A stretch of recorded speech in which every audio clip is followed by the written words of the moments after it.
सर्वांना जय शंकर.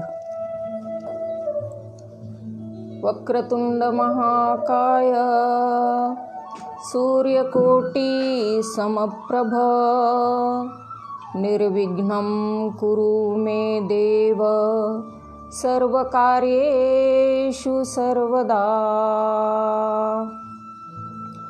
ओम ब्रह्मानंदं परमसुखदं केवलं ज्ञानमूर्ति द्वन्द्वातीतं गगनसदृशं तत्त्वमस्यादिलक्ष्यम् एकं नित्यं विमलमचलं सर्वधी साक्षीभूतं भावातीतं त्रिगुणरहितं सद्गुरुं तन्नमामि.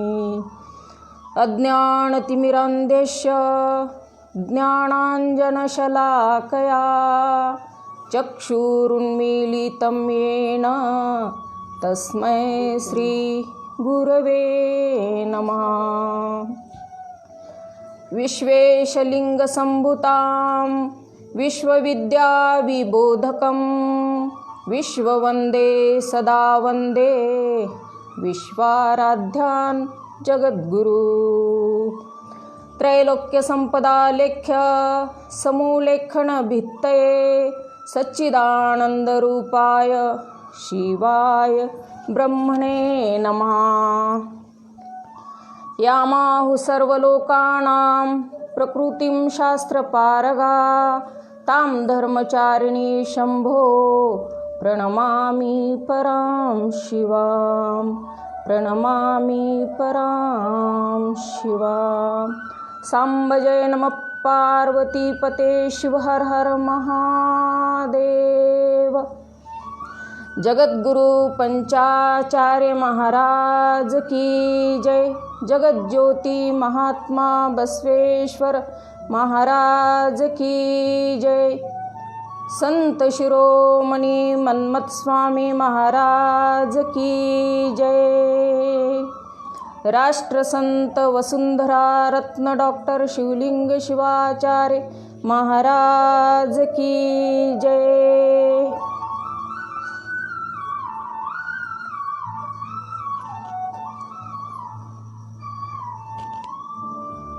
अखंड ब्रह्मांड नायक शिवप्रभू तथा जगन्माता पार्वती, पंचाचार्यादि प्रमथगण, बसवादी शरण, मन्मथादी संत, तसेच राष्ट्रसंत वसुंधरा रत्न डॉक्टर शिवलिंग शिवाचार्य महास्वामीजी या सर्वांच्या दिव्यचरणी कोटी कोटी प्रणाम करून मी माझ्या सेवेला सुरुवात करते.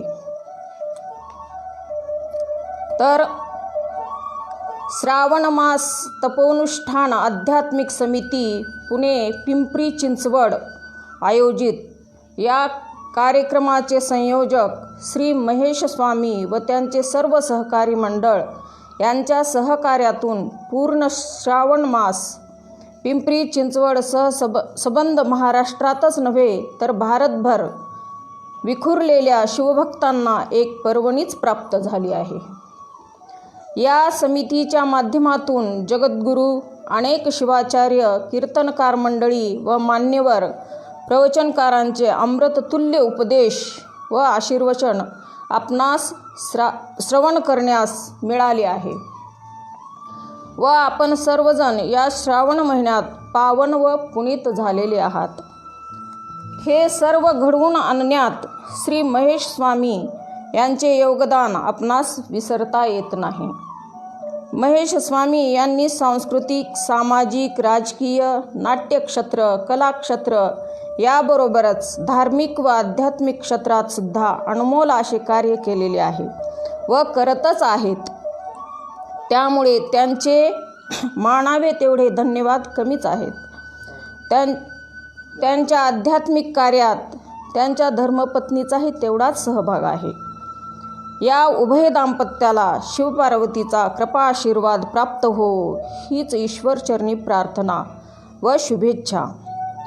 या प्रसंगी सेवेला सुरुवात करण्यापूर्वी जगद्गुरू पंचाचार्य महाराष्ट्रातील सर्व शिवाचार्य गुरुमाऊली यांच्या चरणी अनंत कोटी साष्टांग प्रणिपात करून वीरशैव संप्रदायातील सर्व शिवकीर्तनकार, प्रवचनकार, गायक, वादक मंडळी व तसेच माझ्या माता भगिनी या सर्वांना सप्रेम शिवशरणार्थ सप्रेम नमस्कार करून मी माझ्या प्रवचन सेवेला प्रारंभ करते आहे.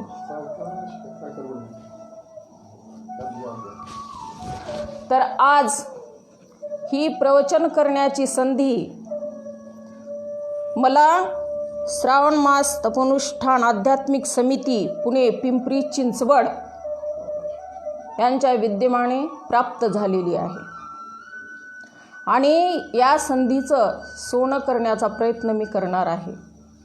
कारण ही सेवा आज आहे हे मला रात्री 9ला कळालेलं आहे. म्हणजे कमी वेळामध्ये माझी तयारी झालेली आहे आणि सेवा कशी होईल किंवा परमेश्वर कसं करून घेईल किंवा माझी गुरुमाऊली आणि भगवान शिवप्रभू ज्याप्रमाणे माझ्याकडून वधवून घेतील किंवा सेवा करून घेतील त्याप्रमाणे मी बोलण्याचा प्रयत्न करणार आहे.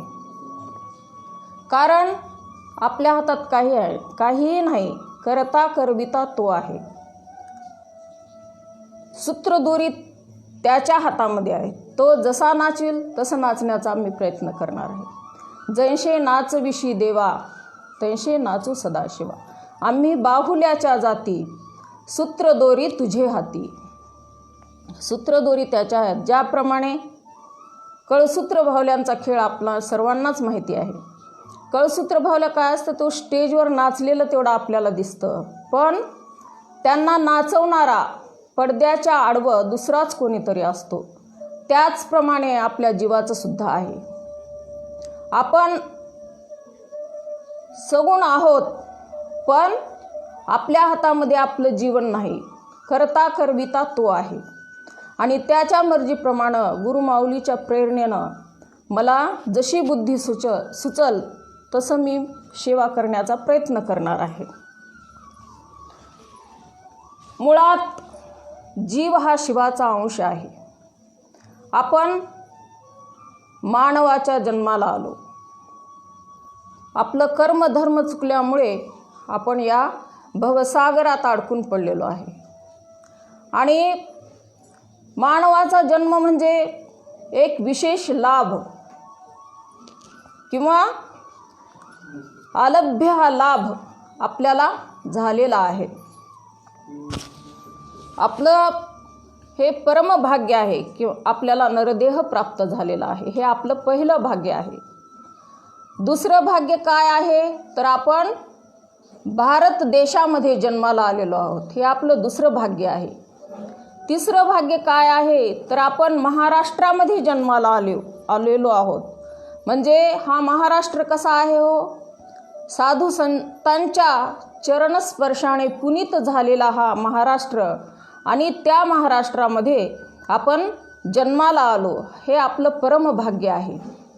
आपण जन्माला आलो खरं, पण भवसागरात अडकलेलो आहे. आपल्या पामर जीवाचा उद्धार करून घेण्यासाठी किंवा या पामर जीवाला पावन करण्यासाठी साधू संतांनी अनेक मार्ग सांगितलेले आहेत. मग हा जीव मुळात शिवाचा अंश आहे. जीवशिव ऐक्य साधण्यासाठी आपल्याला अनेक मार्ग संतांनी सांगितलेले आहेत.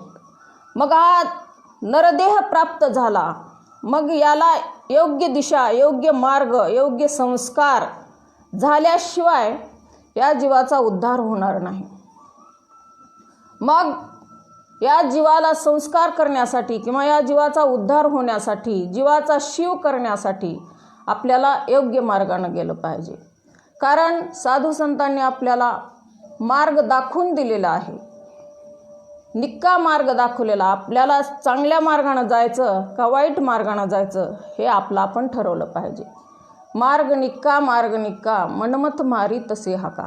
मनमथ माऊलीनं सांगून ठेवलेलं आहे की हा मार्ग निक्का आहे, ह्या मार्गाने तुम्ही चाला आणि जीवाचा उद्धार करून घ्या. मग ह्या देहाला पुनीत करण्यासाठी, पावन करण्यासाठी अनेक जाती धर्मामध्ये अनेक वेगवेगळे संस्कार आहेत. प्रत्येक जातीमध्ये, प्रत्येक धर्मामध्ये ज्या त्या धर्माप्रमाणे संस्कार केलेले जातात. रीतिरिवाजाप्रमाणे त्यांचे नियमधर्म पाळले जातात, त्यांच्यावर संस्कार केले जातात. त्याचप्रमाणे आपल्या वीरशैव धर्मात सुद्धा काही संस्कार आहेत आणि ते संस्कार साधू संतांनी आपल्या धर्मग्रंथामध्ये सांगून ठेवलेले आहेत. मग असेच आपली हे जडजीवाला तारण्यासाठी किंवा जीवाचा उद्धार करून घेण्यासाठी आपल्याही जीवावर, आपल्याही देहावर काही संस्कार झाले पाहिजेत. कारण पिंडावर संस्कार झाल्याशिवाय, देहावर संस्कार झाल्याशिवाय माणूस योग्य मार्गाने जाऊ शकत नाही. त्याला लहानपणापासून जर त्याच्यावर योग्य संस्कार असतील तरच तो चांगल्या मार्गाने जाऊ शकतो आणि त्याच्यावर चांगले परिणाम होतात. आणि त्याचप्रमाणे आपल्या देहावर, आपल्या जीवावर योग्य परिणाम होण्यासाठी आपल्याला काही संस्काराची गरज आहे. आणि तेच संस्कार मन्मथ माऊलींनी आपला जो परमरहस्य ग्रंथ आहे, परमरहस्य ग्रंथ, ग्रंथराज थोर असा ग्रंथ, त्या ग्रंथामध्ये माऊलींनी आपल्याला काही संस्कार सांगितलेले आहेत. आणि ते संस्कार किती आहेत आणि कसे आहेत हे जर आपल्याला पाहायचं असेल तर आपल्याला ते ग्रंथ पाहायला पाहिजे.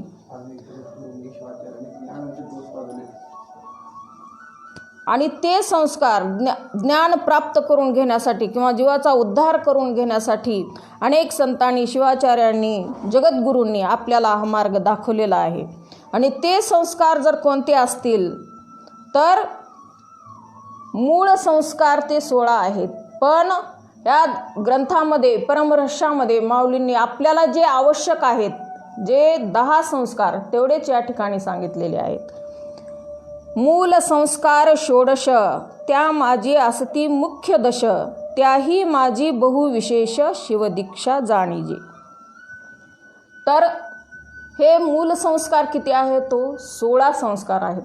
पण आपल्याला जे आवश्यक आहेत, आपल्या धर्मासाठी जे आवश्यक आहेत ते फक्त 10 संस्कार आहेत. आणि ते 10 संस्कार, दशसंस्कार या परमरहस्य ग्रंथामध्ये माऊलींनी सांगून ठेवलेले आहेत. मग ते संस्कार, 10 संस्कार कोणते? गर्भाधानम पुसवणम शिमंतम जात कर्मच, तन्नामकरणम चापी बहिर्निष्क्रमणम तथा चौलकर्म तथयोक्तम वेदारंभो हि युक्तितः शिवदीक्षा विवाहश्च संस्कार दशमुख्यकाः. तर हे मुख्य जे संस्कार आहेत हे 10 संस्कार आहेत.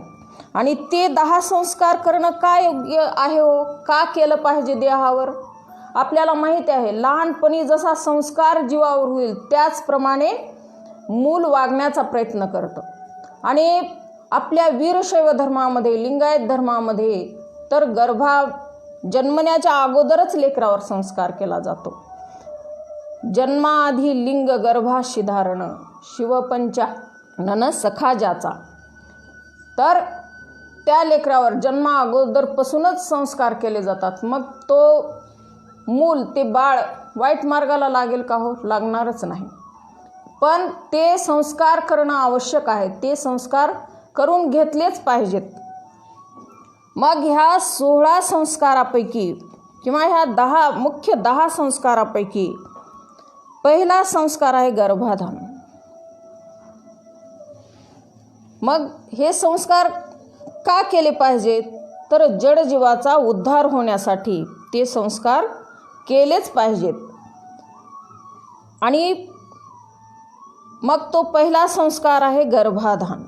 गर्भाधान म्हणजे ओटी भरणे किंवा ओट भरणं. आपल्याला माहिती आहे, आपल्याला प्रत्येकाच्या घरी हा कार्यक्रम होतोच. लग्न झाल्यानंतर आपल्या घरी वधूवराची ओटी भरणं, वधूची ओटी भरणं हा संस्कार केलाच जातो. आणि हा संस्कार कसा केला जातो हो? त्या घरी लग्न झाल्यानंतर 5 वार केले जातात. देवदेव केलं जातं, घरी पूजा अर्चा केली जाते, कुलदैवताला जाऊन येतात आणि त्यानंतर हा संस्कार केला जातो. हे एवढं पूजा अर्चा करून हा संस्कार करण्याची काय गरज आहे हो? तर हा संस्कार आधार भिंत आहे. म्हणजे सर्व संस्काराचा आधार जर काय असेल तर हा संस्कार आहे. कारण हे संस्कार म्हणजे गृहस्थाश्रमामध्ये प्रवेश आणि ह्या संस्कारावरच पुढचे सर्व संस्कार अवलंबून आहेत. मग हा संस्कार करणं अत्यंत गरजेचं आहे. उगाच झालं लग्न आणि तसंच जर हा संस्कार नाही केला तर त्या वधूवरावर योग्य असा परिणाम होणार नाही. आणि पिंड उत्पत्तीसाठीचा हा संस्कार आहे. गर्भाधान हा पहिला संस्कार आणि अत्यंत महत्त्वाचा संस्कार माऊलींनी आपल्याला या परमरहस्य ग्रंथामध्ये सांगितलेला आहे. आणि हा संस्कार अत्यंत गरजेचा आहे. आणि त्यानंतरचा पुढचा संस्कार आहे पुसवण. पुसवण म्हणजे स्त्री गरोदर असल्यावर पुत्र व्हावा म्हणून करावयाचा संस्कार. येथूनच पिंड संस्काराला आरंभ होतो. हे गर्भसंस्कार होत.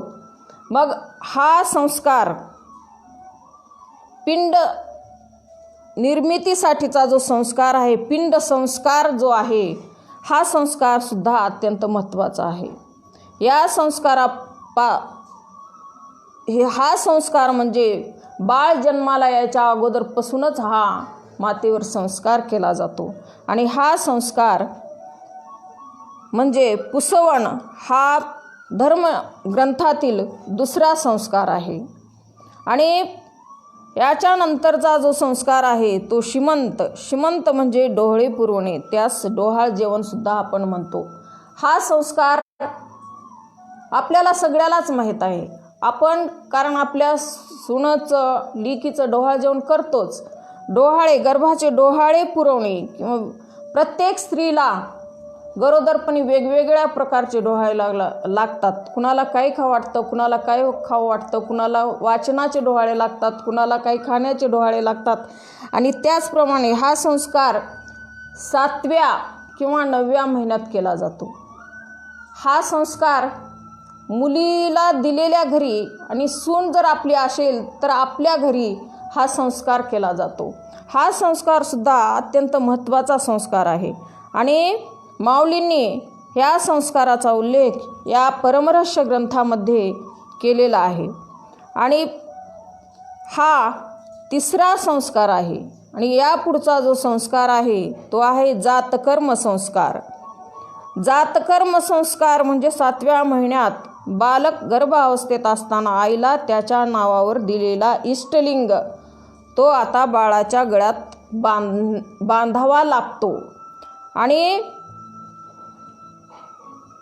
बाळाला स्नान घालून, भस्म लावून, रुद्राक्ष घालून हा लिंग बाळाच्या गळ्यात किंवा दंडेमध्ये बांधला जातो. मग हा लिंग कसा आहे हो? जीवापेक्षा श्रेष्ठ म्हणजे प्राणापेक्षाही त्याला जास्त जपलं पाहिजे. कारण हा लिंग बाळाला 5व्या दिवशी हाच बांधला जातो. त्याच्यानंतर जी शिवदीक्षा घेतली जाते 8व्या वर्षी त्यावेळेशी हाच लिंग असला पाहिजे. त्याच्यानंतर गुरुचा अनुग्रह घेताना हाच लिंग असला पाहिजे. त्यानंतर शिवऐक्य झाल्यानंतर शेवटी जो हातामध्ये लिंग दिला जातो त्यावेळेससुद्धा हाच लिंग असला पाहिजे. मग हा लिंग किती महत्त्वाचा आहे? हा लिंगाला प्राणापेक्षा जास्त जपलं पाहिजे. म्हणून हा लिंग आपण जतन केला पाहिजे. पण आपल्या जीवनामध्ये शिवऐक्य होईपर्यंत आपले किती लिंग होतात आपल्याला माहिती नाही. कारण दुसरा लिंग हा लिंग आणि अंग म्हणजे सतीपती भाव आहे. लिंग पती आहे आणि अंग सती आहे. आणि हे सतीपती भाव आपण शेवटपर्यंत जोपासला पाहिजे. कारण एखाद्या स्त्रीचा पती गेल्यानंतर तिनं दुसरं जरी लग्न केलं तरी तिचा तेवढा सन्मान होत नाही. जरी तिने दुजा भ्रतार केला, पण जरी तिने दुजा भ्रतार केला, सवाशिणपणाचा महिमा गेला, देवी धर्मी नाही ती. मग तिनं जरी दुसरं लग्न केलं असलं तर तिला तेवढं महत्त्व प्राप्त होत नाही. त्याचप्रमाणे हा लिंग आपण बदलला तर आपल्याला त्या लिंगाचं तेवढं महत्त्व राहत नाही. कारण जो पहिला लिंग आहे, गर्भाला धारण केलेला जो लिंग आहे, तोच लिंग शेवटपर्यंत असला पाहिजे आणि तोच लिंग आपण प्राणापेक्षाही जास्त जपला पाहिजे.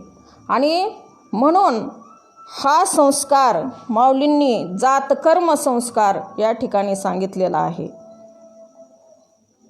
त्यानंतरचा जो 5वा संस्कार आहे तो म्हणजे नामकरण संस्कार. नामकरण म्हणजे आपण बाळाचं नाव ठेवतो. प्रत्येकाच्या घरी हा संस्कार केला जातो. 12व्या दिवशी बाळाला पाण्यात घातलं जातं आणि त्याचं नाव ठेवलं जातं. कारण समाजामध्ये ओळखण्यासाठी नावाची अत्यंत गरज आहे आणि त्याच्यामुळं हा संस्कार केला जातो. आपल्या धर्मग्रंथामध्ये शिवाचे 1000 नाम आहेत आणि त्यापैकीच एखादं नाव बाळाचं ठेवायचं. म्हणजे त्यामुळे काय होईल तर आपल्या मुखामध्ये नामस्मरण येईल ते नाव घेण्यामुळे. पण आजकाल काय झालेलं आहे, आपण देवाचं तर नाव अजिबात ठेवत नाही. सिरियलमधले नावं किंवा बबड्या, बंट्या, बाळ्या असे नावं आपण ठेवतो. या नावामुळं काय होतं, काहीच फायदा होत तर नाही, पण त्या मुलाच्या नावाची अवहेलना होती. आणि नाव चांगलं जरी ठेवलं तर त्या नावानं कुणी हाक मारत नाही, दुसऱ्याच टोपण नावाने हाक मारतात. ह्या नामकरणाचा उद्देशच असा आहे की भगवान शिवाच्या 1000 नावापैकी एक नाव जर मुलाचं ठेवलं तर त्या निमित्ताने आपल्या मुखामध्ये नामस्मरण येईल आणि त्या नामस्मरणामुळे आपल्या जीवाचा सहज उद्धार होऊन जाईल. कारण देवाचं नाव घेतलेलं वाया जातं का हो? अजिबात जात नाही. नाव घेतल्यामुळं काय होतं, नामस्मरे त्याच्या रूप लागे पाठी, न इच्छिता भेटी देऊधाय. त्याचं नाव घेतलं तर तो काय करतो, तो आपल्या पाठीमागे येऊन उभा टाकतो. मागे पुढे उभा राहे सांभाळिता, आली आघात निवाराया. तुम्ही नकोही म्हटलं तर नामतेची रूप, रूपतेची नाम. नाम म्हणजेच त्याचं रूप आहे. नाव एखाद्या व्यक्तीचं आपण नाव घेतलो तर त्या व्यक्तीचा चेहरा आपल्यासमोर उभा टाकतो आणि एखाद्या व्यक्तीचा चेहरा आपल्या समोर आला तर त्याचं नाव काय आहे लगेच आपल्या लक्षात येतं. त्याप्रमाणे परमेश्वराचं जर नाव आपण घेतलं तर त्यानं आपोआप आपल्या जवळ येतो. आणि या जीवाचा उद्धार होण्यासाठी, संसाररूपी सागरातून निघण्यासाठी किंवा सुखाची प्राप्ती करून घेण्यासाठी आपल्याला त्याच्या नावाची अत्यंत आवश्यकता आहे. आपण त्याचं सतत नाम घेतलं पाहिजे, नामाचा गजर केला पाहिजे. आणि म्हणून आपल्या मुलाचं नाव शक्यतो परमेश्वराच्या नावावरूनच ठेवलं पाहिजे. आणि त्यामुळे काय होतं तर आपल्या मुखामध्ये सतत देवाचं नाव येतं आणि सतत देवाचं नाव घेतल्यावर तो आपल्या जवळच राहतो. आणि आपल्या जवळ तो असल्यामुळे आपल्याला आपल्या सुखाला पारावार राहत नाही. आपण जे जीवनामध्ये धडपड करतो आहे तेवढं मरतो आहेत, रात्रंदिवस आपण झटतो, झुमतो, काम करतो, कमवतो, पण आपल्याला सुखाचा पत्ता नाही जीवनामध्ये. ठीक आहे भाऊ, एखाद्या वेळेस सुख मिळत असेल. सुख कसं आहे तुम्हाला, प्रत्येकाला भौतिक सुख आहे.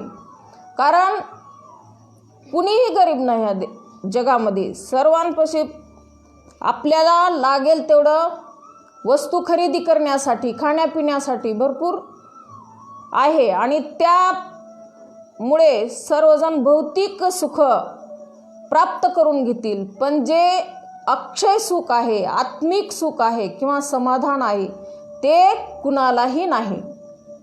किती श्रीमंत असला तरी त्याला सुख मिळत नाही किंवा समाधान मिळत नाही. कारण प्रत्येक माणूस या जगामध्ये दुःखीच आहे आणि ते दुःख दूर करण्यासाठी, समाधान प्राप्त करून घेण्यासाठी आपल्याला भक्तीची अत्यंत आवश्यकता आहे. आणि ती भक्ती करण्यासाठी आपल्याला वेगवेगळ्या माध्यमातून असे अनेक जण उपक्रम राबवून हा काळ, कोरोना या संकटामुळे आपण आज अत्यंत बांधले गेलेलो आहोत. आपलं काही चालणार, आपण बाहेर जाणं बंद आहे, कोणते कार्यक्रम नाही, देवधर्म नाही, मंदिर नाही, कुठं जाणं येणं आपलं बंद झालेलं आहे. आणि घरी बसूनच फेसबुक लाईव्ह कार्यक्रम, हे जे उपक्रम आमचे स्वामी किंवा डांगे सर हे जे राबवत आहेत ते अत्यंत सुखकारक असे कार्यक्रम हे घेत आहेत. आणि या कार्यक्रमामुळे आमचा वेळ कधी जातो आहे हे आम्हाला कळतच नाही. खूप समाधान मिळत आहे. आणि म्हणून या जीवावर संस्कार सांगत असताना माऊली हा 5वा संस्कार, नामकरण संस्कार या परमरहस्य ग्रंथातून सांगितलेला आहे. आणि तो संस्कार म्हणजे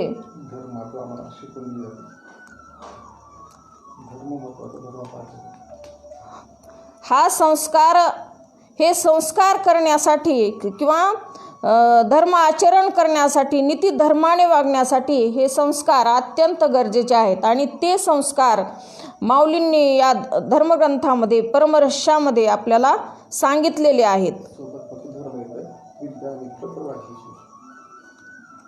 आणि हे आचरण किंवा नीती धर्म, सत्यता हेच आपल्यासोबत येणार आहे. आपल्याला माहिती आहे, आपण कमवून ठेवलेले घरातील प्रत्येक वस्तू किंवा पैसे काही आपल्यासोबत येणार नाही. आणि हे धर्म मात्र आपल्यासोबत नक्की येणार नाही. आपण सहज म्हणतो एवढं आपण करणार आहोत, आपल्यासोबत काय येणार आहे, काय येणार आहे. हे संसारातील कोणतीच गोष्ट आपल्यासोबत येणार नाही, पण धर्म मात्र आपल्यासोबत नक्की येणार आहे. एका सुभाषितकाराने सांगून ठेवलेलं आहे, विद्या मित्रम प्रवासेषु भार्या मित्रम ग्रहेषु च व्याधी तस्यौषधी मित्रम धर्मो मित्र मरिष्यती. मरणाऱ्याचा मित्र काय आहे तर धर्म आहे. आपण विद्या मित्रम प्रवासेषु, विद्या का प्रवासात मित्र आहे हो, तर आपल्याजवळचं धन दौलत असेल, सोनं असेल, पैसे असतील, अजून काही वस्तू असतील, प्रवासात चोरी जाऊ शकतात. पण विद्या ही प्रवासात चोरी जाऊ शकत नाही. कारण विद्येच्या बळावर, विद्येच्या जोरावर आपण परत घरी येऊ शकतो. पण पैसा अडका चोरी गेल्यावर आपण, विद्या जर आपल्याजवळ असेल तर आपण कुठंही अडकून पडत नाही. म्हणून प्रवासात विद्या मित्र आहे असं सांगितलेलं आहे. भार्या मित्रम ग्रहेषु च, संसार हा कसा आहे हो, दोघावर चालणार आहे. 2 चाक असल्याशिवाय, गाडीला 2 चाक असल्याशिवाय गाडी चालत नाही. त्याचप्रमाणे संसार ही पती पत्नी असल्याशिवाय चालत नाही. मग संसारामध्ये पती पत्नीचा मित्र आहे आणि पत्नी पतीचा मित्र आहे. आणि या दोघांमुळे, दोघंही असतील तरच संसार सुरळीत चालतो. आणि या दोघांमुळे संसार चालतो, म्हणून तर आपला संसार व्यवस्थित होतो. एकही चाक मोडलं तर सगळं विस्कळीत होतं. आणि म्हणून भार्या मित्रम ग्रहेषु च असं म्हटलेलं आहे. व्याधी तस्यौषधी मित्रम आणि धर्मो मित्र मरिष्यती. व्याधी तस्यौषधी मित्रम म्हणजे आजाराचा मित्र कोण आहे तर औषध आहे. आजारी माणसाला आपण भेटायला जातो दवाखान्यात, बरेच लोक येतात, कुणी बिस्किट आणतं, कुणी काही आणतं, कुणी काही आणतं. पण त्याच्यामुळं काय होतो, त्या रोग्याला फक्त समाधान वाटतं, पण त्याचा रोग जात नाही. रोग जाण्यासाठी त्याला औषधच घ्यावं लागतं. म्हणून व्याधी तस्यौषधी मित्रम आणि धर्मो मित्र मरिष्यती. मरणाऱ्याचा मित्र काय आहे तर धर्म आहे. दान धर्म, जप तप कर्म, आपले जे चांगले कर्म असतील तेच आपल्यासोबत येणार आहेत. आणि हे सर्व कशामुळं कळतं हो तर आपल्यावर चांगले संस्कार झाले तरच. आपल्यावर जर लहानपणापासून चांगले संस्कारच होत नसतील तर आपल्याला हे काहीही कळणार नाही. आणि म्हणून त्याच्यासाठी आपल्यावर संस्कार होणे अत्यंत गरजेचं आहे. आणि त्यामुळं माऊलींना आपल्याला संस्कार या परमरहस्यातून सांगितलेले आहेत.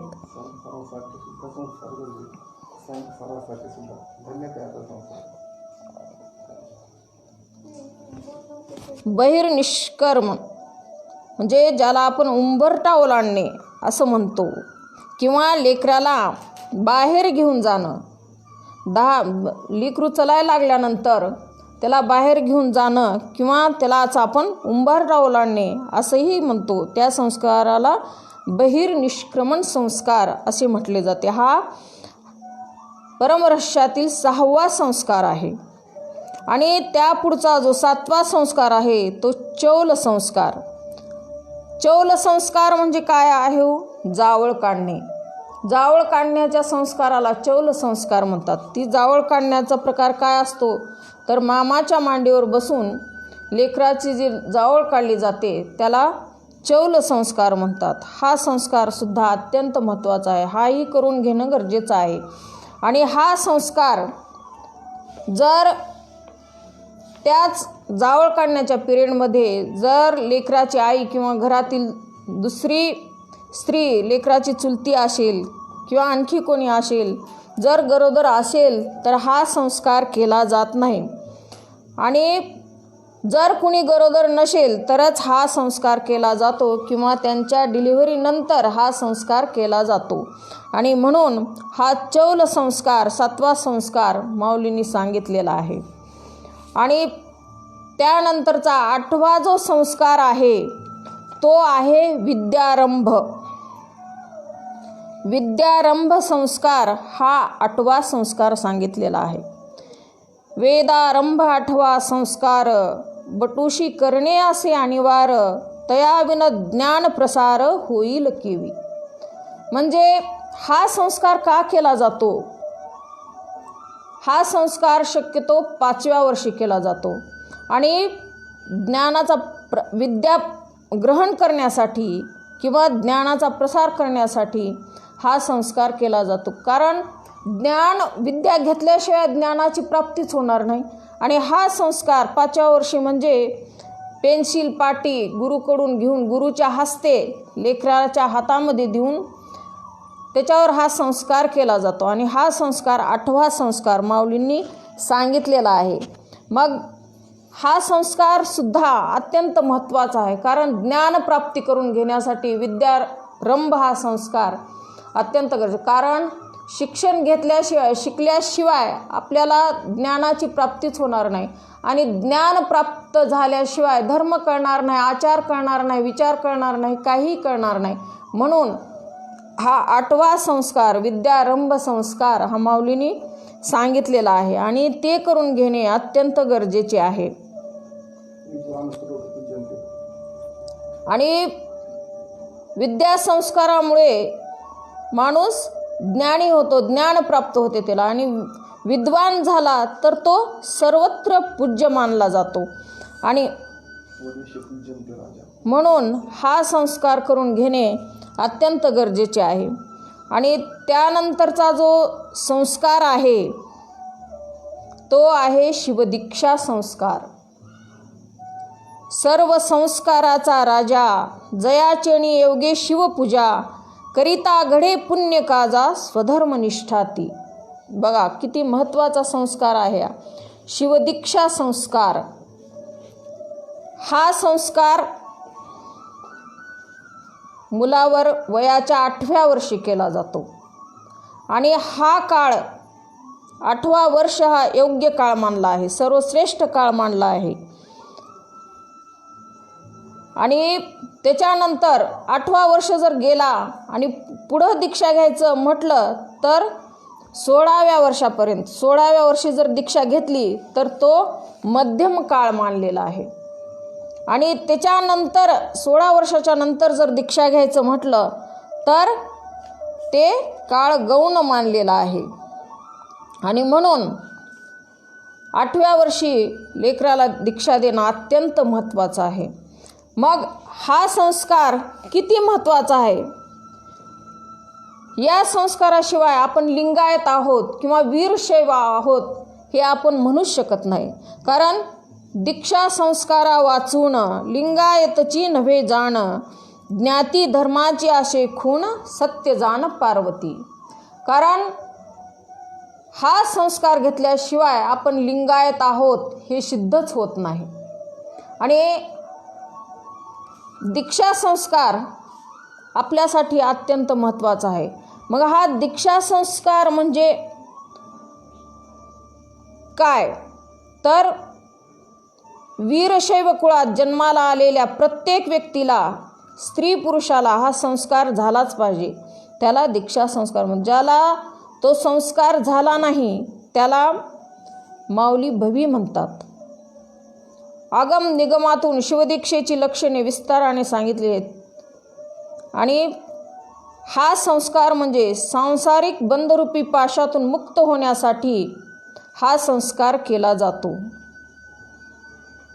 आणि मलत्रयाचा क्षय करून इष्टलिंग दिले जाते. या संस्काराला दीक्षा संस्कार म्हणतात. आता मलत्रय, 3 मल कोणते आहेत? तो आणवमल, कार्मिक मल आणि मायी मल. हे 3 मल या संस्कारामुळे नष्ट होतात आणि जीवाचा उद्धार होतो. जीवाचा उद्धार करून घेण्यासाठी लिंग गुरु आपल्या हातामध्ये देतात आणि तो आपण इष्टलिंग हृदयावर धारण केला पाहिजे आणि त्याची नित्यनेमाने पूजा केली पाहिजे, तरच त्याचा आपल्याला लाभ होतो. आणि दीक्षासुद्धा 3 प्रकारच्या आहेत. शरीराला जी दिली जाते ती क्रिया दीक्षा, वाणीला जी दिली जाते ती मंत्र दीक्षा आणि अंतःकरणाला दिली जाते ती वेदा दीक्षा. आणि या दीक्षेमुळे काय होतं तर आपल्या हृदयावर आपल्याला इष्टलिंग धारण करण्याचा अधिकार प्राप्त होतो. शिवपूजा करण्याचा अधिकार आपल्याला प्राप्त होतो. सर्व संस्काराचा राजा जयाचेनी योगे शिवपूजा, करिता घडे पुण्य काजा स्वधर्मनिष्ठा ती. बघा, सर्व संस्काराचा राजा ही शिवदीक्षा आहे. तर का म्हटलेलं आहे हो या शिवदीक्षेला संस्काराचा राजा म्हणून? जयाचेनी योगे शिवपूजा. कारण शिवपूजा करण्याचा अधिकार प्राप्त करून देणारा संस्कार म्हणजे हा शिवदीक्षा संस्कार आहे. मग या संस्कारामुळे काय होतं तर आपल्याला इष्टलिंग पूजा करण्याचा अधिकार प्राप्त केल्यानं काय होतं तर इष्टलिंग पूजा केल्यानं जीवाचा उद्धार होतो. जीवशिव ऐक्य साधण्याचा मार्ग हा संतांनी आपल्याला सांगितलेला आहे. आपला उद्देशच काय आहे हो? आपल्याला जीवाचा शिव करून घ्यायचा आहे. आणि तो जीवाचा शिव करून घेण्यासाठी आपल्याला स्वधर्मानं वागलं पाहिजे, भजन पूजन केलं पाहिजे, पूजा अर्चा केली, इष्टलिंग पूजा केली पाहिजे. आणि ती इष्टलिंग पूजा करण्यासाठी हा संस्कार माऊलींनी आपल्या परमरहस्य ग्रंथातून सांगितलेला आहे.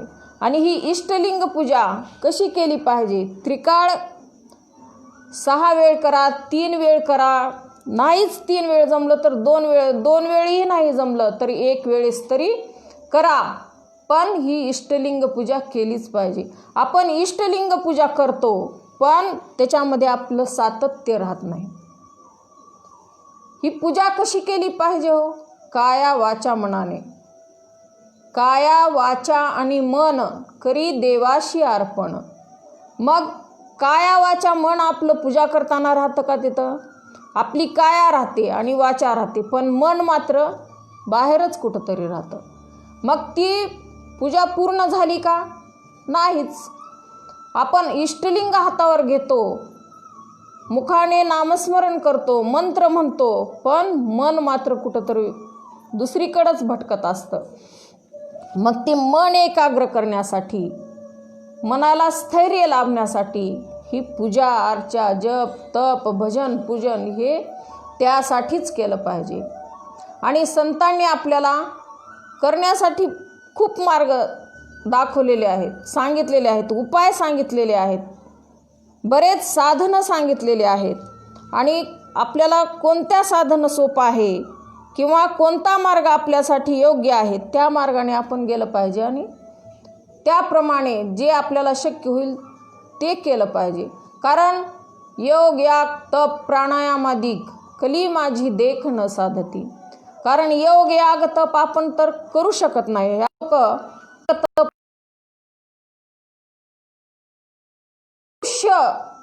जास्त आयुष्य नसल्यामुळं आपल्याला योग याग तप आपण करू शकत नाही. मग हे योग याग तप आपण करू शकत नाही तर आपल्याला संतांनी सोपा मार्ग सांगितलेला आहे. फक्त शिवशिव जरी म्हटलं तरी आपला उद्धार होणार आहे. किंवा सगळ्यात सोपा मार्ग म्हणजे भजन हा मार्ग आपल्याला सगळ्यात सोपा मार्ग सांगितलेला आहे. आणि ते भजन करण्यासाठी किंवा नामस्मरण करण्यासाठी आपल्याला कुठं जंगलात जाण्याची गरज नाही, कुठं जाऊन जप तप करण्याची गरज नाही. आपण जसे आहोत तसे त्या अवस्थेत आपण ते करू शकतो. आशनी शयनी भोजनी गमनी प्रेमेशूळ पाणी स्मरावा हो. तर आपण ज्या अवस्थेत आहोत, जसे आहोत, चलता बोलता खाता पिता आपण नामस्मरण करू शकतो. आपण आपले हात पाय काम करू शकतात, पण तोंडाला काय काम आहे हो आपल्या? मुखानं जर आपण सतत शिव शिव शिव शिव जर म्हटलो तर आपलं काय बिघडणार आहे? शिवशिव म्हणता वाचे काय गेले तुझ्या बाचे. शिवशिव म्हटल्यामुळं आपलं काही नुकसान होणार आहे का? उलट आपल्या पुण्यामध्ये भर पडणार आहे. आपल्या जीवाचा उद्धार होण्यासाठी, जीवशिव ऐक्य होण्यासाठी हे साधन आपल्याला खूप कामी येणार आहे. आणि जीवशिव ऐक्य साधण्यासाठी या नामस्मरणाची अत्यंत गरज आहे. आणि शिवशिव जर तोंडानं म्हटलं तर आपल्या पुण्यात भर आणि पापाचा क्षय होणार आहे. शिवनाम कंठी न पडो विसर पार्वतीचा वर मुक्ती देतो. आपल्याला मुक्ती मिळावा असं वाटतं, पण नाम घ्यायला नको वाटतं. आपल्याला बापाची संपत्ती मिळावी वाटते, पण आईवडील घरी ठेवून घ्यायला नको वाटतं. आज जर प्रत्येक मूल आईवडिलांना एवढी निष्ठा राहिली असती तर आपल्या देशामध्ये वृद्धाश्रमच निघाले नसते. प्रत्येकाला संपत्तीची अपेक्षा आहे, आपल्याला मुक्तीची अपेक्षा आहे, मुलाला संपत्तीची अपेक्षा आहे, पण मायबाप नको वाटतं. आपल्याला मुक्ती हवी आहे, पण नामस्मरण नको वाटतं, पूजा नको वाटते. मग हे सर्व नाही केलं तर आपल्याला मुक्ती कसं काय मिळेल हो? मुक्ती मिळण्यासाठी काहीतरी करायला पाहिजे, कष्ट घ्यायला पाहिजे. आणि तुम्हाला जास्त कष्टसुद्धा सांगितलेले नाहीत. ठाईचं बैसोनी करा एक चित्त आवडी अनंत आळवा. बसल्या जागी तुम्ही त्याचं नाव घेऊ शकतो. आणि त्याच्यासाठी काही तुम्हाला द्यायचं नाही, डोनेशन द्यायचं नाही किंवा कुठं फी भरायची नाही, काही नाही. अत्यंत सोपा असा मार्ग कलियुगात हे भजनाचा सांगितलेला आहे.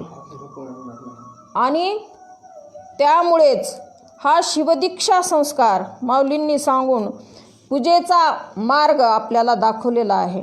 आणि ह्या इष्टलिंग पूजेमुळेच आपल्या जीवाचा उद्धार होणार आहे हे आपल्याला सांगितलेलं आहे.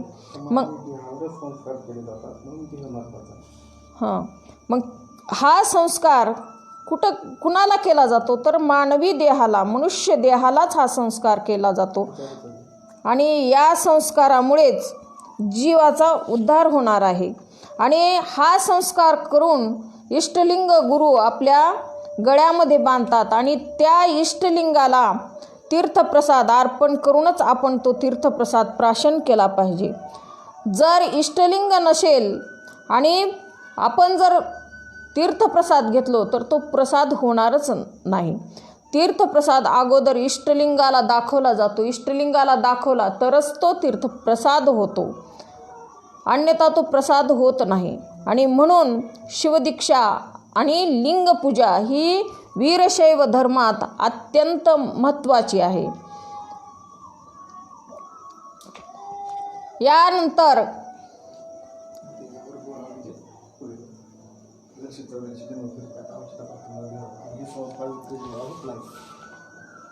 हे अशा प्रकारचे संस्कार माऊलींनी परमरहस्यात ह्या देहावर करण्यासाठी सांगितलेले आहेत. आणि हे संस्कार मानवी देहालाच केले जातात, मानवी शरीरालाच केले जातात. आपण कधी पाहिले का हो गायीवर म्हशीवर काही संस्कार केलेले नाही. फक्त मनुष्य देहालाच हे संस्कार किंवा आचार विचार धर्म हे सांगितले जातात. आणि हा परिणाम फक्त मनुष्य देहावरच होतो. ह्या शरीराचा उद्धार करण्यासाठी हे आचरण हे संस्कार अत्यंत महत्त्वाचे आहेत. आपल्याला आपल्या धर्मग्रंथामध्ये सांगितलेले आहेत पंचाचार, षटस्थल आणि अष्टावरण. हे 19 तत्व, ह्या तत्वाला धरून जर आपण गेलो तरच आपल्या जीवाचा उद्धार होणार आहे. नरजन्म प्राप्ती फार कष्टानं, म्हणजे 84 लक्ष जन्म फिरक्यात अवचित प्राप्त नरदेह. हा नरदेह आपल्याला अवचित प्राप्त झालेला आहे. पुन्हा होईल का नाही ह्याची गॅरंटी नाही, पण हा मिळालेला आहे, ह्याचं सोनं करून घ्या. या देहामध्ये जर तुम्ही सत्कर्म केलात तर तुमचा उद्धार नक्की होणार आहे. कारण नंतर येणारा जन्म तुम्हाला नरदेहच मिळेल याची गॅरंटी नाही. म्हणून हा मिळालेला देह असाच वाया न घालता जीवनाचा उद्धार करून घेण्यासाठी सत्कर्माने वागा, आचार विचार पाळा, सदाचार पाळा आणि जीवाचा उद्धार करून घ्या. म्हणून माऊलींनी संस्कार हे देहावर करण्यासाठी ह्या संस्काराचे परमरहस्यामध्ये सांगितलेले आहेत. आणि ते संस्कार आज आपण इथं पाहत आहोत. मनुष्यावर संस्कार नसतील, मनुष्याला धर्म पाळत नसेल, आचार विचार नसतील, तो तर त्या मनुष्याला काय म्हणायचं हो? मनुष्य रूपेण मृगश्चरंती. मनुष्याच्या रूपात तो काय आहे? पशुच आहे. जर तो नीट वागत नसेल तर तो पशुच आहे. आचार विचार जर नसतील, तो कितीही मोठा असेल, कितीही श्रीमंत असेल, कितीही ज्ञानी असेल, तर त्याला काहीही अर्थ नाही. आचार मार्गाचे ठाई, राव रंक सारखाची पाही, मार्ग चुकता अग्रेसरही येई नीच पदाशी.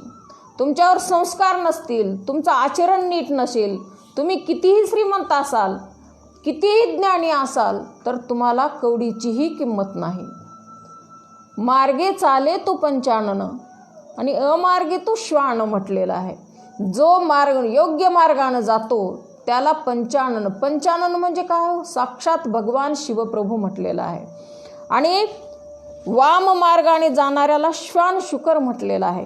मग तुम्हाला काय म्हणून घ्यायचं आहे किंवा कसं राहायचं आहे, कसं वागलं पाहिजे हे आपलं आपण ठरवलं पाहिजे आणि त्याप्रमाणे वागण्याचा प्रयत्न केला पाहिजे.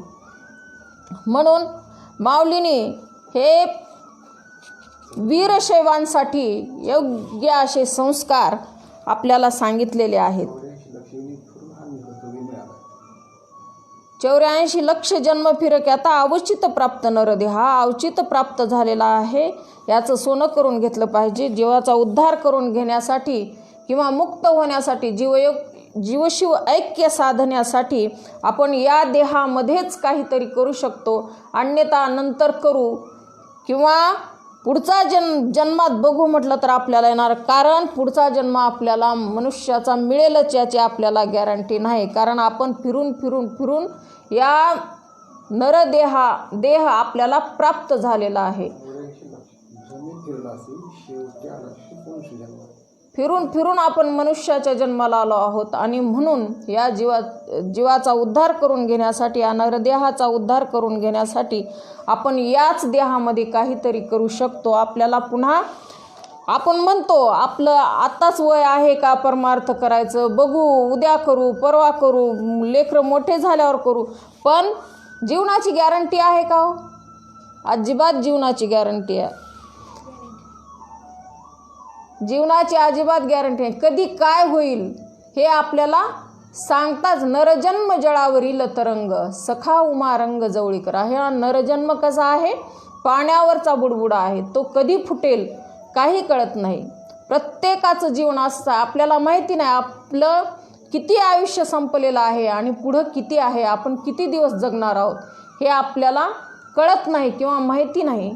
आणि म्हणून परमार्थ करण्यासाठी काळ, वेळ, वय याची गरज नाही. सदैव कुण्याही वयात तुम्ही परमार्थ करू शकता आणि केलंच पाहिजे. आणि म्हणून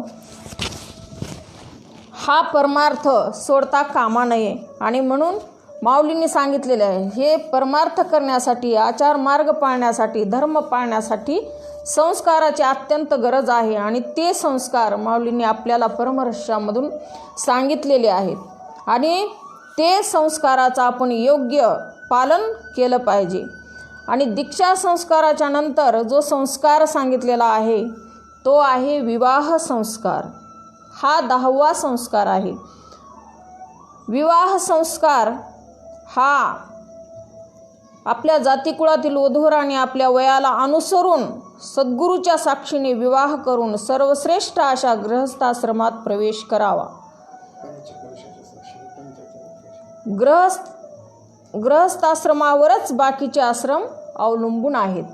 आपल्याला चार आश्रम सांगितलेले आहेत: ब्रह्मचर्य आश्रम, गृहस्थाश्रम, संन्यास आश्रम आणि वानप्रस्थ आश्रम. आणि त्यातील हा गृहस्थाश्रम दुसरा आश्रम आहे. ब्रह्मचर्य आश्रमामध्ये काय करायचं? फक्त विद्याग्रहण. वयाची 25 वर्ष विद्याग्रहण करण्याचा काल तो असतो. पण आजकालची लेकरं आपण पाहत आहोत, विद्या घेत असताना किंवा उच्च शिक्षण घेत असताना त्यांचे काय काय कारस्थान चाललेले आहेत आपण समाजात पाहत आहोत. पण हा संस्कार किंवा हे आश्रम प्रत्येक जणांनी पाळणं अत्यंत गरजेचं आहे आणि आवश्यक आहे. आणि म्हणून हा गृहस्थाश्रम हा दुसरा आश्रम सांगितलेला आहे. आणि हा विवाह संस्कार हा संस्कारामधील 10वा संस्कार आहे.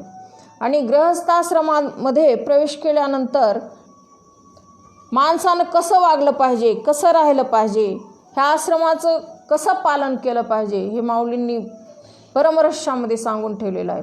प्रत्येक संतांनी प्रत्येक मानवी जीवानं कसं वागलं पाहिजे हे सांगून ठेवलेलं आहे. पण आपण त्याच्याकडे लक्ष देत नाही, आपण दुर्लक्ष करतो, योग्य मार्गाने आपण जात नाही. संतांनी आपल्याला ओरडून सांगितलेलं आहे की योग्य मार्गाने चाला किंवा योग्य दिशा आपल्याला दाखवून दिलेली आहे. पण आपल्याला तिकडं आपलं लक्षच जात नाही.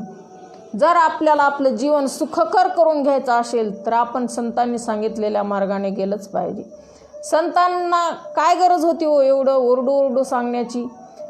सामान्य जीवाचा उद्धार होण्यासाठी संतांना फार तळमळ असते. म्हणून संतांनी जीवाचा उद्धार होण्यासाठी धर्मग्रंथामध्ये प्रत्येक नियम लिहून ठेवलेले आहेत. त्याचप्रमाणे माऊलींनी या परमरहस्य ग्रंथ हा आपला आरसा आहे.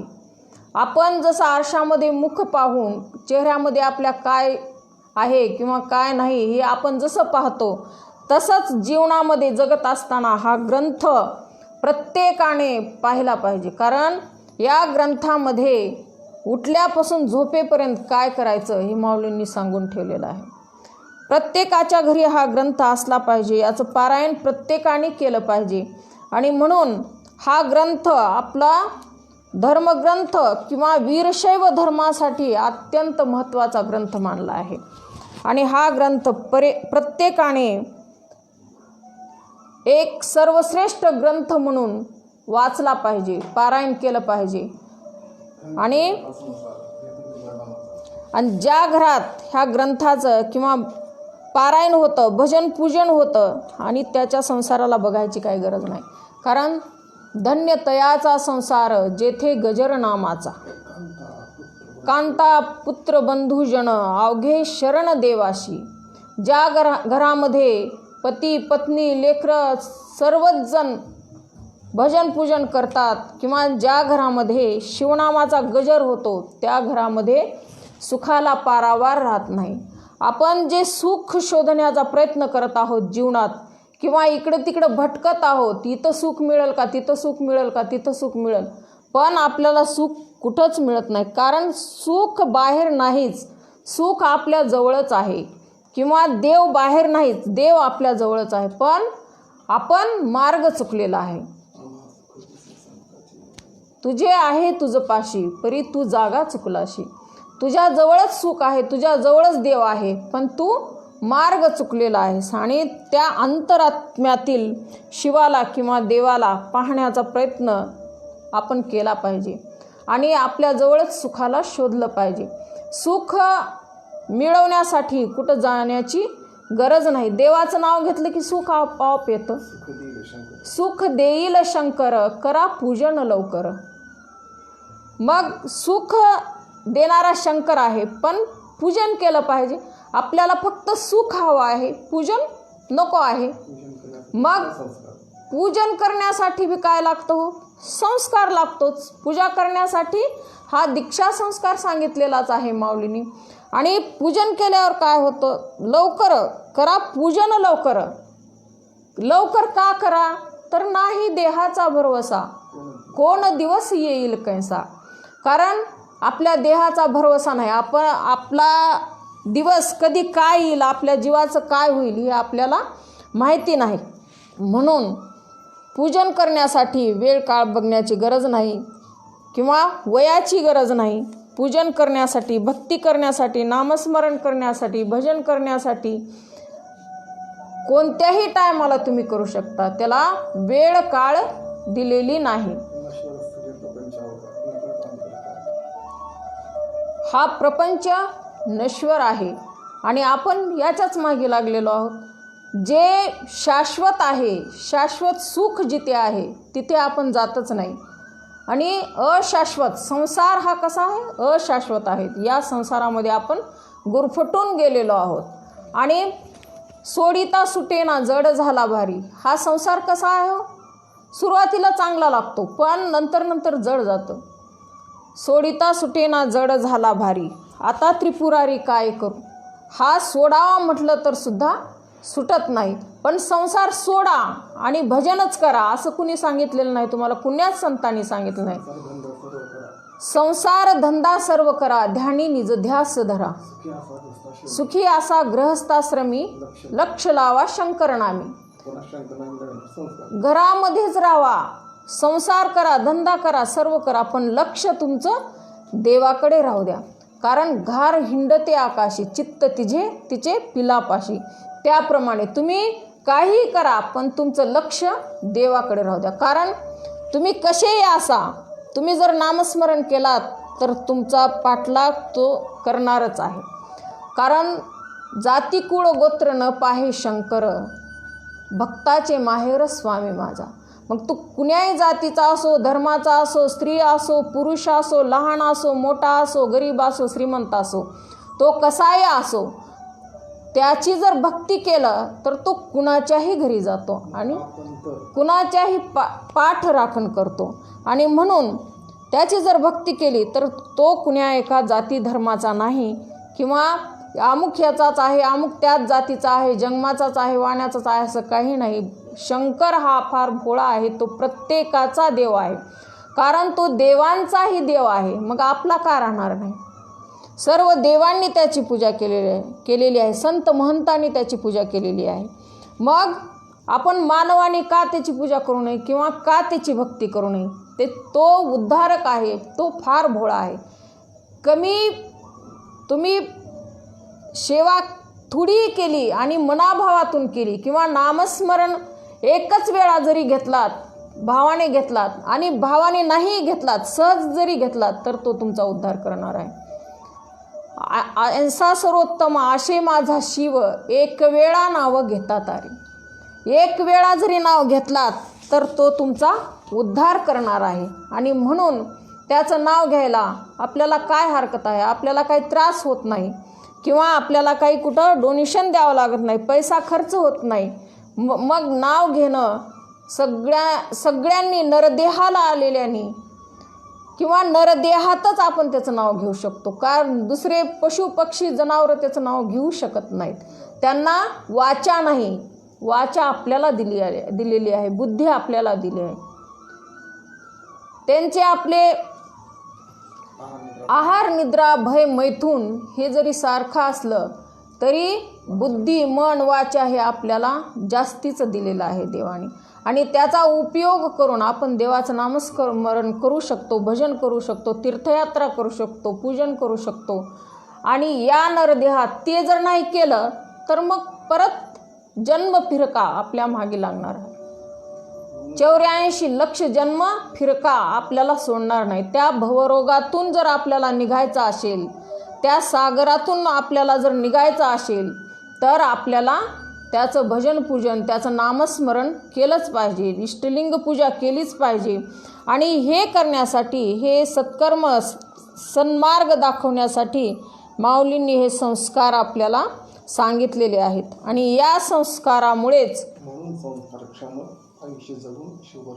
म्हणून हे संस्कारक्षम आयुष्य जगून, हे संस्कार प्रत्येकाने आपल्या लेकराबाळावर करून आपला आणि आपल्या परिवाराचा उद्धार करून घेणं अत्यंत गरजे. आणि या जन्माला आलेल्याचं सार्थक करून घेतलं पाहिजे. जन्मा आलिया तू करीबा स्वहित, दारा पुत्र वित्त नये कामा, निष्काम होऊनी शिवनाम उच्चारी, धरोनी अंतरी दृढ प्रेम. तर हा नरदेह प्राप्त झालेला आहे, तर याचा आपण उपयोग करून घेतला पाहिजे आणि आपल्या जीवनाचा उद्धार करून घेतला पाहिजे. आणि भवसागरामधून निघालं पाहिजे. आपण किती दिवस जन्मायचं, किती वेळेस जन्मायचं, किती वेळेस मरायचं, किती वेळेस जन्मायचं, आपण किती वेळा आपण जन्माला यायचं, तेच किती दिवस करायचं आणि किती जन्म घ्यायचं. तर हा जन्म मृत्यू चुकवण्यासाठी किंवा मुक्त होण्यासाठी, जीवशिव ऐक्य साधण्यासाठी हा सन्मार्ग संतांनी आपल्याला दाखवून दिलेला आहे. आणि त्या मार्गाने जाण्याचा प्रयत्न आपण प्रत्येकाने केला पाहिजे. अशी सद्बुद्धी तुम्हा सर्व सद्भक्तांना आशुतोष शिव प्रभूंनी द्यावी, हीच अशी मी प्रार्थना करते. आणि लाईव्ह पाहत असलेल्या सर्व सद्भक्तांना नमस्कार करते, आणि धन्यवाद देते. तसेच या कार्यक्रमाचे संयोजक माहेश्वर मूर्ती, महेशजी स्वामी या आणि त्यांची सर्व टीम, सर्व सहकारी, या सर्वांना धन्यवाद देऊन मी माझ्या सेवेला पूर्णविराम देते. ही माझी वाक्पुष्पपूजा समर्पण हो श्री गुरु राजा, मन्मथ शिवलिंग विनवी ओजा, श्री गुरु नागेशाशी,